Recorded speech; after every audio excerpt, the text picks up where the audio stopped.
Going to deal about how to analyze a business. Without knowing analyzing a business, really you cannot find a good business. So for analyzing a business, we need to work on with few things. So let's go ahead with that.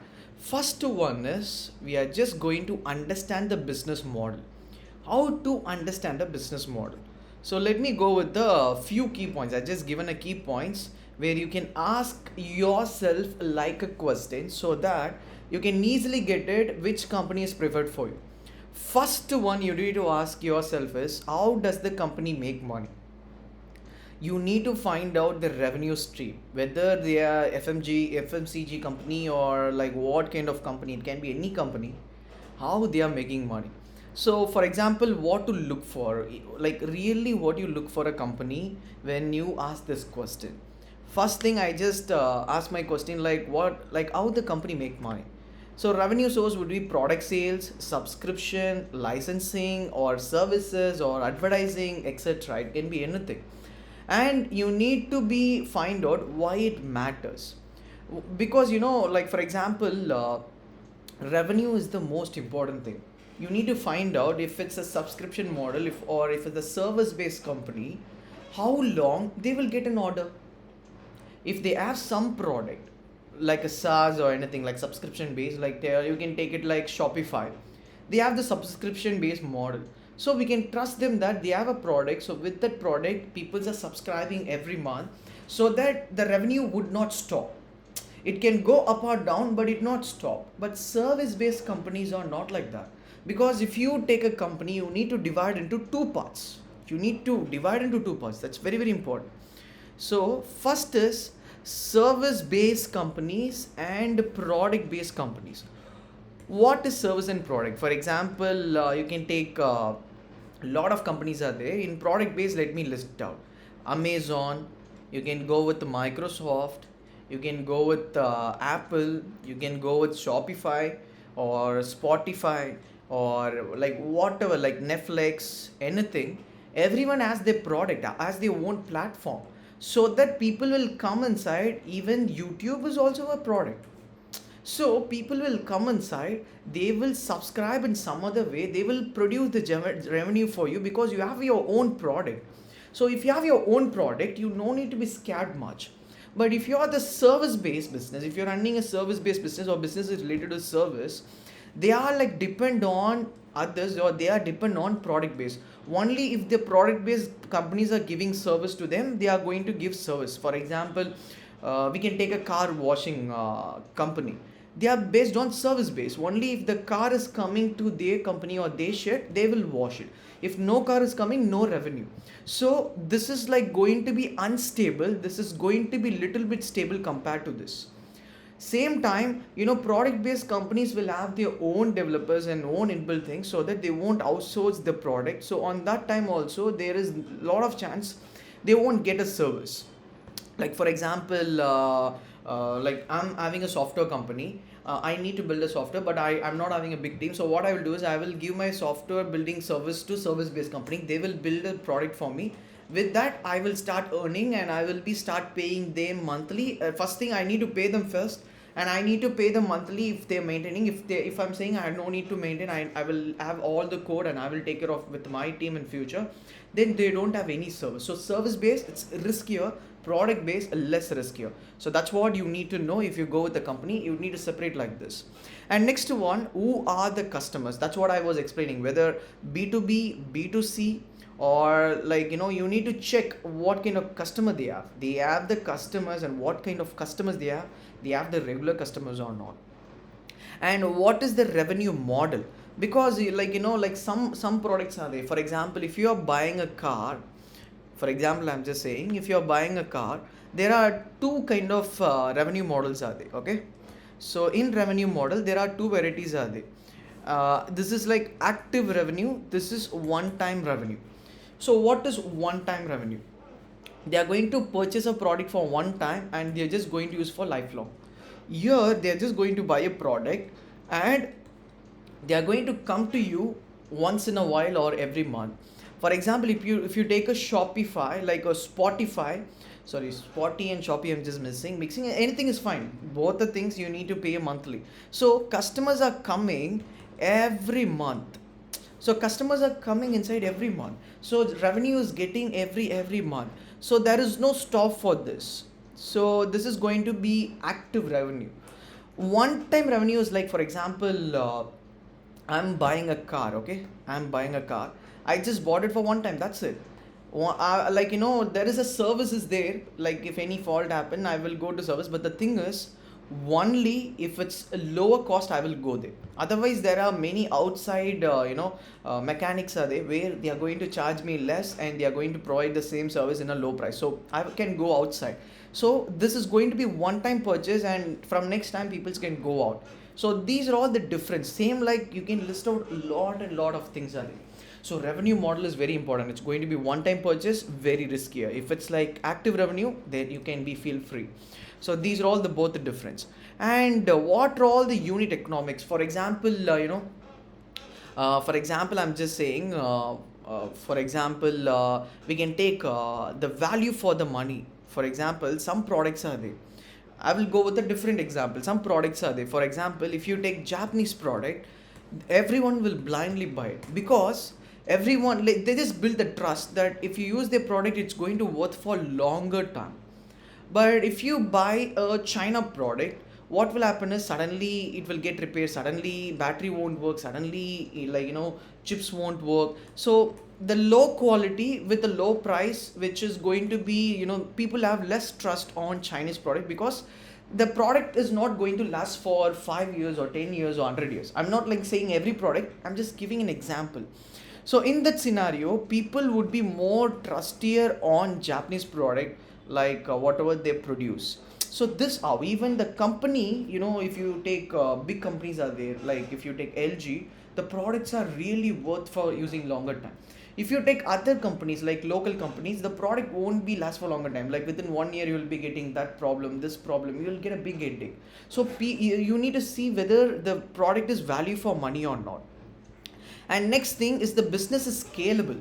For example, some business are there, you can't grow it in a big scale, you can't expand to the big scale, so that kind of business are very risky. Okay, but if you take a software, you are going to give an upgrade and you're just going to feed a new feature and you're going to go to the next level. So these are all going to be growth, like, you can scale these businesses. And next one, you need to see what drives the price power, where the brand name or switching cost or the worth of the product or the network effect, or you need to see these kind of things and you need to list out. And what key drives the cost drive, like for example, the fixed versus the variable cost, like gross margin structure, operating leverage, you need to check this. For example, if it's like high fixed cost plus revenue growth is more, then the powerful operating leverage is going to be there inside the business. So you need to be look these things, very important.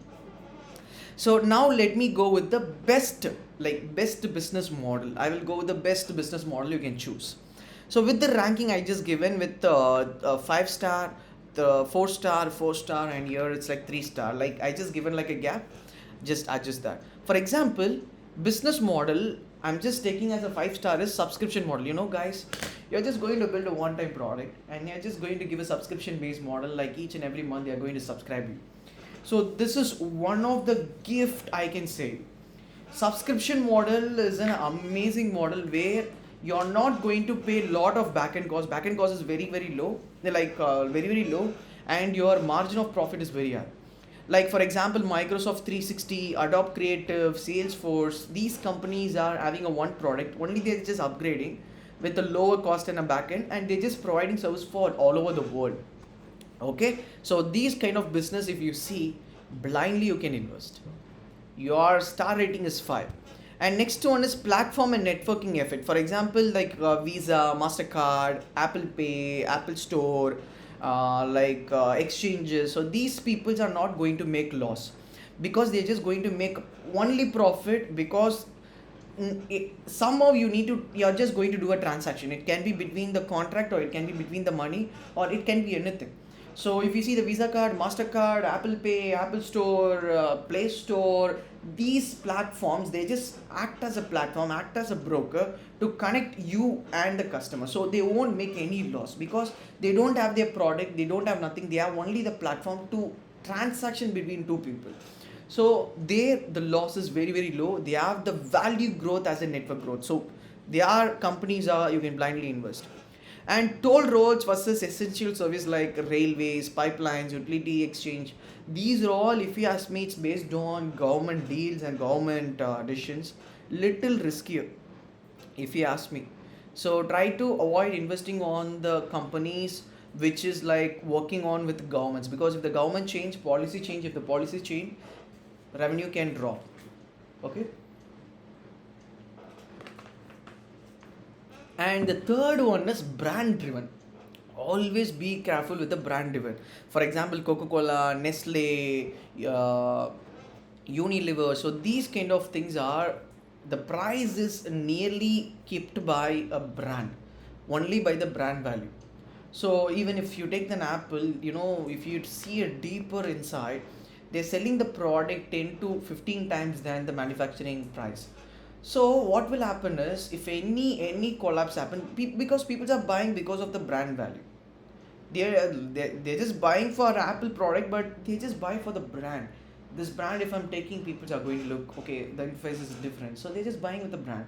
So if they're giving for a very lower price, then it's going to be worth for money, and everyone is going to be attracted towards the product. So don't choose the product which is like related with the brand. It's very very riskier.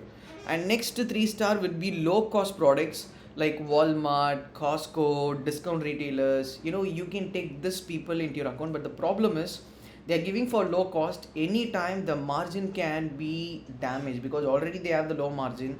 They, even if they are in profit, and somehow if they make a small mistake or small collapse happen in the economics, their entire portfolio, the entire business will get collapsed. So you need to be very careful with low cost product companies. You need to be very very careful when you invest on this. Don't put all your money in one basket. Again, I'm saying, split out with 5 star, 4 star, 1 star, or 2 star, and invest on these things. And now we are just going to come with 2 stars. One is like transactional and project based, like constructions, consultancy, building a software for others, and building running an ad for others, marketing for others. So these are all entirely based on, these companies are entirely depends on the orders. If there is no orders, company can collapse, like now how it's happening, like AI has replaced everything. So they are not getting much orders like service based companies. Now they're just struggling a lot. People are getting fired and they're not having jobs. So service based companies are riskier if any new technology involved, or if they don't get an order. So these problems are there. And the final 1 star is commodity business. Like the people who sell steel, drugs, like manufacturing, raw materials. The price take, like they have a very margin, like very low margin, and this is like connected with government, and connected with the locals price, and connected with daily changing price. So here making a huge profit is very very difficult, because these are all going to be raw materials. Commodities are raw materials. Like even you can take a chemicals and everything. These are all the raw material which is used for the fine product. So try to find out companies which are providing fine product than the raw materials, because raw materials building companies are going to be make a low profit, and the growth would be very very low. So you need to be very very careful, because they can't keep their own price. They have to make only $1 or $2 or 1 or 2 cents profit in 1 kilogram or 1 ounce or 1 lbh or anything. The profitability is very low. So that's what I just given 1 star for commodity business. So try to skip commodity business. If any company is doing commodity business, just skip it. They are very very risky for you. Okay, so these are all I want to say, and let's see on the next video.